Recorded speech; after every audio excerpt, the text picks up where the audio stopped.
सभी प्रिय भाई बहनों को जय मसीह की। चेलों को प्रार्थना करना सिखाना। लूका रचित सुसमाचार अध्याय 11। वह किसी जगह प्रार्थना कर रहा था।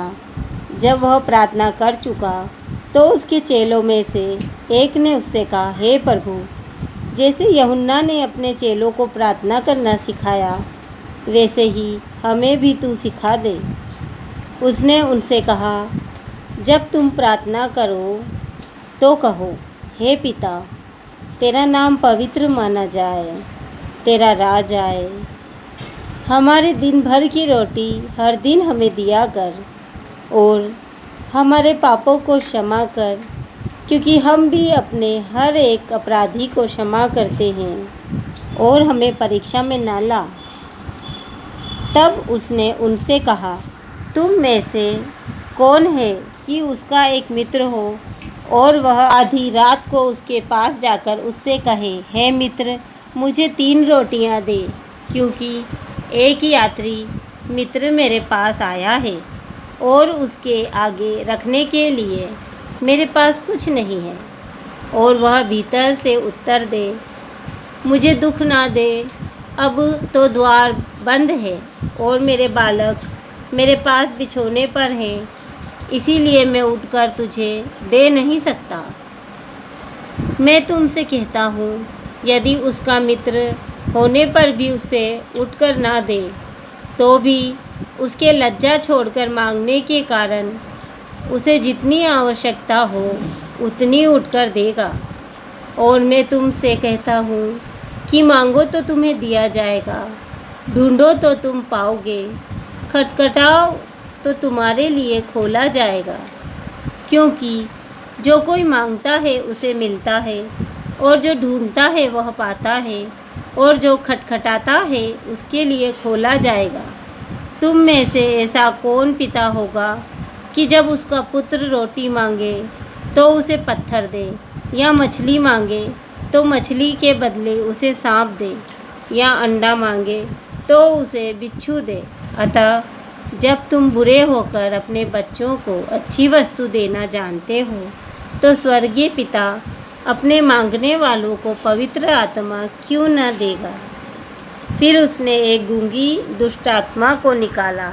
जब दुष्ट आत्मा निकल गई तो गूंगा बोलने लगा और लोगों को अचंभा हुआ, परंतु उनमें से कुछ ने कहा, यह तो बालजबुल नामक दुष्ट आत्माओं के प्रधान की सहायता से दुष्ट आत्माओं को निकालता है। औरों ने उसकी परीक्षा करने के लिए उससे आकाश का एक चिन्ह मांगा, परंतु उसने उनके मन की बातें जानकर उनसे कहा, जिस जिस राज्य में फूट होती है वह राज्य उजड़ जाता है, और जिस घर में फूट होती है वह नष्ट हो जाता है। यदि शैतान अपना ही विरोधी हो जाए तो उसका राज्य कैसे बना रहेगा? क्योंकि तुम मेरे विषय में तो कहते हो कि यह शैतान की सहायता से दुष्ट आत्मा निकालता है। भला यदि मैं शैतान की सहायता से दुष्ट आत्माओं को निकालता हूँ, तो तुम्हारी संतान किसकी सहायता से निकालते हैं? इसीलिए वे ही तुम्हारा न्याय चुकाएंगे। परंतु यदि मैं परमेश्वर की सामर्थ्य से दुष्ट आत्माओं को निकालता हूँ, तो परमेश्वर का राज्य तुम्हारे पास आ पहुँचा है।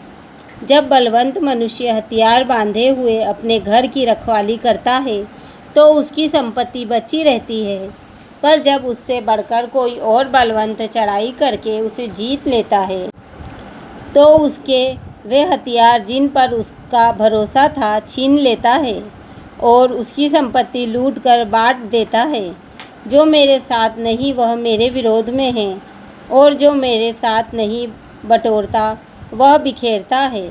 जब अशुद्ध आत्मा मनुष्य में से निकल जाती है तो सूखी जगहों में विश्राम ढूंढती फिरती है, और जब नहीं पाती तो कहती है, मैं अपने उसी घर में जहाँ से निकली थी लौट जाऊँगी, और आकर उसे झाड़ा बुहारा और सजा सजाया पाती है। तब वह जाकर अपने से बुरी 7 और आत्माओं को अपने साथ ले आती है, और वे उसमें पेट कर वास करती है और उस मनुष्य की पिछली दशा पहले से भी बुरी हो जाती है। जब वह ये बातें कह ही रहा था तो भीड़ में से किसी स्त्री ने ऊंचे शब्द से कहा, धन्य है वह गर्भ जिसमें तू रहा और वे स्तन जो तूने चूसे। उसने कहा, हाँ, परंतु धन्य वे हैं जो परमेश्वर का वचन सुनते और मानते हैं। जब बड़ी भीड़ इकट्ठी होती जाती थी तो वह कहने लगा, इस युग के लोग बुरे हैं, वे चिन्ह ढूंढते हैं, पर योना के चिन्ह को छोड़ और कोई चिन्ह उन्हें ना दिया जाएगा। जैसा योना निनवे के लोगों के लिए चिन्ह ठहरा, वैसा ही मनुष्य का पुत्र भी इस युग के लोगों के लिए ठहरेगा। दक्षिण की रानी न्याय के दिन इस समय के मनुष्यों के साथ उठकर उन्हें दोषी ठहराएगी, क्योंकि वह सुलेमान का ज्ञान सुनने को पृथ्वी की छोर से आई।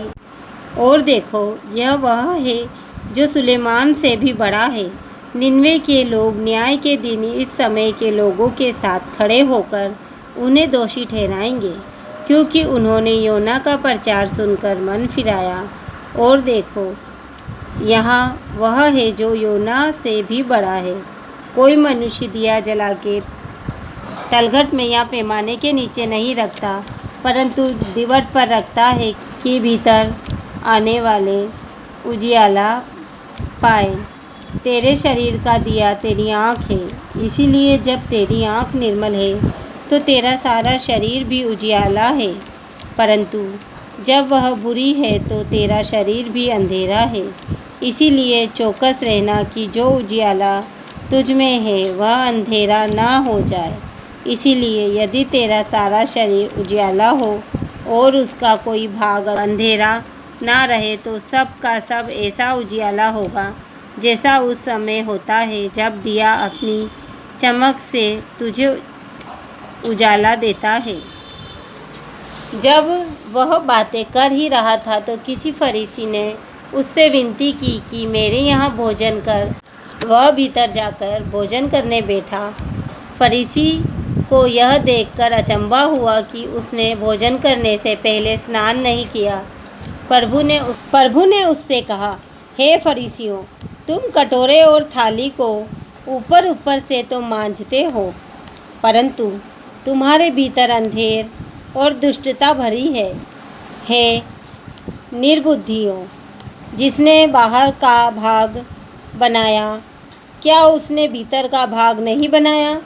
परंतु हाँ, भीतर वाली वस्तुओं को दान कर दो, तो देखो सब कुछ तुम्हारे लिए शुद्ध हो जाएगा। पर हे फरीसियों, तुम पर हाय, तुम पुदीने और सुदाब का और सब भांति के सागपात का 10वां अंश देते हो, परंतु न्याय को और परमेश्वर के प्रेम को टाल देते हो। चाहिए तो था कि इन्हें भी करते रहते और उन्हें भी ना छोड़ते। हे फरीसियों, तुम पर हाय, तुम आराधनालयों में मुख्य मुख्य आसन और बाजारों में नमस्कार चाहते हो। हाय तुम पर, क्योंकि तुम उन छिपी कब्रों के समान हो जिन पर लोग चलते हैं परंतु नहीं जानते। तब एक व्यवस्थापक ने उसको उत्तर दिया, हे गुरु, इन बातों के कहने से तू हमारी निंदा करता है। उसने कहा, हे व्यवस्थापकों, तुम पर भी हाय, तुम ऐसे बोझ जिनको उठाना कठिन है मनुष्यों पर लादते हो, परंतु तुम आप उन बोझों को अपनी एक उंगली से भी नहीं छूते। हाय तुम पर, तुम उन भविष्यद्वक्ताओं की कब्रें बनाते हो जिन्हें तुम्हारे ही बाप दादों ने मार डाला था। अतः तुम गवाह हो और अपने बाप दादों के कामों में सहमत हो, क्योंकि उन्होंने उन्हें मार डाला और तुम उनकी कब्रें बनाते हो। इसीलिए परमेश्वर की बुद्धि ने भी कहा है, मैं उनके पास भविष्यद्वक्ताओं और प्रेरितों को भेजूंगी और वे उनमें से कुछ को मार डालेंगे और कुछ को सताएंगे, ताकि जितने भविष्यद्वक्ताओं का लहू जगत की उत्पत्ति से बहाया गया है, सबका लेखा इस युग के लोगों से लिया जाए। हाबिल की हत्या से लेकर जकरिया की हत्या तक जो वेदी और मंदिर के बीच में घात किया गया। मैं तुमसे सच कहता हूँ, इन सब का लेखा इसी समय के लोगों से लिया जाएगा। हाय तुम व्यवस्थापकों पर, तुमने ज्ञान की कुंजी ले तो ली, परंतु तुमने आप ही प्रवेश नहीं किया और प्रवेश करने वालों को भी रोक दिया। जब वह वहाँ से निकला तो शास्त्री और फरीसी बुरी तरह उसके पीछे पड़ गए और छेड़ने लगे कि वह बहुत सी बातों की चर्चा करे और घात में लगे रहें कि उसके मुंह की कोई बात पकड़े। आमीन।